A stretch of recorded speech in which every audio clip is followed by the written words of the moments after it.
একটু খেয়াল করে দেখুন, বিক্ষোভ দমনে লাঠি হাতে তারা করছে এই পুলিশ সদস্য, কিন্তু কোনোভাবেই তিনি কারো গায়ে আঘাত করছেন না। জনগণ চায়, তেড়ে যাচ্ছেন কিন্তু আঘাত করছেন না, ভয় দেখাচ্ছেন, ভয়ে ভয়ে ভয় দেখিয়ে জনগণকে দূরে সরিয়ে দিচ্ছে। এমন মানবিক পুলিশই তো বাংলাদেশে দরকার। বিগত আওয়ামী লীগের আমলে যে পুলিশগুলো ছিল তারা কিন্তু এভাবে দৃষ্টিভঙ্গি দেখাতে পারেনি। শুধু আওয়ামী লীগ সরকারকে, শেখ হাসিনাকেই শুধু সাহায্য করে গিয়েছে এবং পুলিশে এমন দৃষ্টিভঙ্গি দেখানোতে এখন এই পুলিশ কিন্তু মানুষের প্রশংসায় ভাসছে। আর অনলাইনে কিন্তু এই পুলিশের ভিডিওটা প্রচুর পরিমাণ ভাইরাল, এটা আপনারা জানেন। দেখুন, এমন মানবিক পুলিশ আমাদের দরকার। আমাদের 15 বছরে কিন্তু আমরা এমন পুলিশ খুবই কম দেখেছি। আমাদের প্রশাসনে এমন পুলিশ প্রতিটা থানায় থানায়, ওয়ার্ডে, জেলায় জেলায়, প্রতিটা বিভাগে, প্রতিটা ইঞ্চিতে ইঞ্চিতে, চেয়ারে থেকে শুরু করে প্রতিটা চেয়ারে এমন একটা করে পুলিশ দরকার। আর এমন করে একটা পুলিশ যদি প্রতিটা প্রশাসনের কাঠামোর ভিতরে থাকে, তাহলে দেখা যাবে কি এই দেশ এবং কি এই পুলিশ আর মারা যাবে না জনতার তোপে পড়ে, বা কোনো রাজনৈতিক দলের তোপে মুখে পড়ে কোনো পুলিশ আর প্রাণ হারাবে না।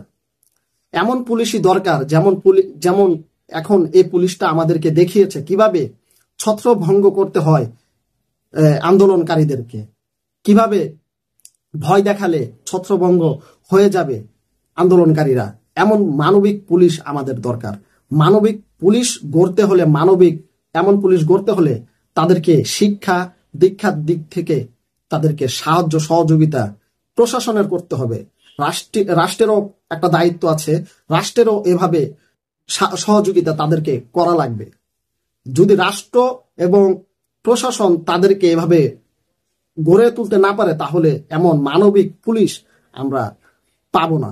মানবিক পুলিশ শুধু নাম থাকলেই হবে না, মানবিক পুলিশ কাজে কলমে দেখাতে হবে যে আমরাও মানবিক কাজ করতে পারি দেশের জনগণের জন্য। মানবিক পুলিশ করতে চাইলে করা যায় না, কারণ মানবিক পুলিশ ভিতরে সেই তাকওয়া অর্জন করতে হয়। কারণ সেই তাকওয়া কিন্তু আমাদের প্রশাসন থেকে শুরু করে রাষ্ট্রপ্রধান পর্যন্ত সেই তাকওয়াবান একজন লোক দরকার। তাহলেই যেমন রাষ্ট্রপ্রধান তাকওয়াবান হবে, ঠিক তেমনি ভাবে দেশের জনগণ থেকে শুরু করে, প্রশাসন থেকে শুরু করে প্রত্যেকটা মানুষ তাকওয়াবান হয়ে যাবে। এটাই স্বাভাবিক। আমি বলছি না যে আওয়ামী লীগের আমলে, মাননীয় প্রধানমন্ত্রী সাবেক শেখ হাসিনার আমলে মানবিক পুলিশ ছিল না। ছিল, কিন্তু খুবই কম ছিল, এতটা ছিল না। এমন মানবিক পুলিশ বর্তমানে দেখা যাচ্ছে, কিন্তু তৎকালীন সময় কিন্তু এতটা পরিমাণ দেখা যায়, খুব কম দেখা গিয়েছে। বর্তমানে পুলিশ যাও একটা লাইনে এসেছে মানবিক দৃষ্টি থেকে, এমন মানবিক পুলিশ আগে ছিল না। শুধু কোনো একটি নির্ধারিত দলের কাজই শুধু তারা করে গিয়েছে, কিন্তু এমন মানবিক পুলিশ জনগণের পাশে দাঁড়ায়নি। সব মিলিয়ে এখন আমাদের এই পুলিশকে মানুষে খারাপ ভাবে। বর্তমানে এই পুলিশ একটু লাইনে এসেছে, তাদেরকে খারাপ দৃষ্টি থেকে মানুষকে সরাতে তারা কাজ করছে।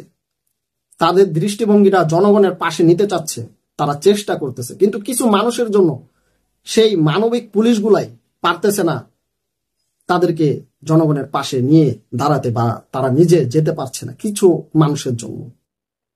তাহলে বোঝা যাচ্ছে এমন মানবিক পুলিশ তাদের দরকার নেই যারা এমন ষড়যন্ত্রে লিপ্ত আছে।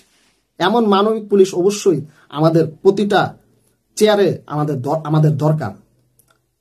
যদি আমার একটি ঘরে যদি একটি পুরুষ মানুষ সংসারের কর্তা হয়ে থাকে, ঠিক তেমনিভাবে রাষ্ট্রের প্রধানেরও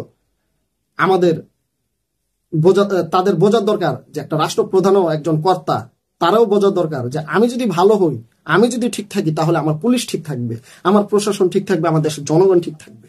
আর যদি একজন রাষ্ট্রপ্রধান যখন চুরি করবে, ছেঁচড়ামি করবে, লুটপাজি করবে, টেন্ডারবাজি করবে, রাহাজারি করবে, তখন কিন্তু তার যে প্রশাসন আছে, দেশের জনগণ আছে, তারাও কিন্তু ঠিকই একই কাজটাই করবে। তাহলে এমন মানবিক ভালো পুলিশ কিভাবে আপনি তৈরি করবেন? তার দৃষ্টিভঙ্গি হবে ভয়ানক, জনগণের উপরে ক্ষিপ্ত হবে, জনগণকে লাঠিচার্জ করতে যাবে। এমন পুলিশ, ভালো পুলিশ আপনি বানাতে পারবেন না। যেমন একটু আগে ভিডিওটা আপনারা দেখলেন, এমন মানবিক পুলিশ বানানোটা খুবই কঠিন হয়ে যাবে। এটাই বোঝাতে চাইলাম যে দেশের রাষ্ট্রের প্রধান যারা হবেন তারা যেন মানবিক হয়, এমন মানবিক পুলিশ তাহলে বানানো যাবে। এই পুলিশের প্রশংসা অবশ্যই করতে হয়, কারণ এই পুলিশ যা করেছে খুবই ভালো করেছে। এমন নিউজ এখন বর্তমানে অনলাইনে খুবই কম দেখা যায়। এমন নিউজ আমরা আরো বেশি বেশি চাই। এমন নিউজ যেন প্রতিটা ঘরে ঘরে পৌঁছে যায়, তারা যেন এমন নিউজ দেখে শিখতে পারে, জানতে পারে যে এমন মানবিক পুলিশ আমাদের ঘরে ঘরে দরকার। তো এমন নিউজ প্রচার করাতে অবশ্যই আমরা সেই মিডিয়াগুলোকে আমরা অবশ্যই স্বাগত জানাই, ধন্যবাদ জানাই, সাধুবাদ জানাই। আর আপনাদের মূল্যবান মতামত অবশ্যই জানিয়ে যাবেন। সবাই ভালো থাকবেন, সুস্থ থাকবেন, আর অবশ্যই এই নিউজটি প্রচার করে দিবেন। আল্লাহ হাফেজ।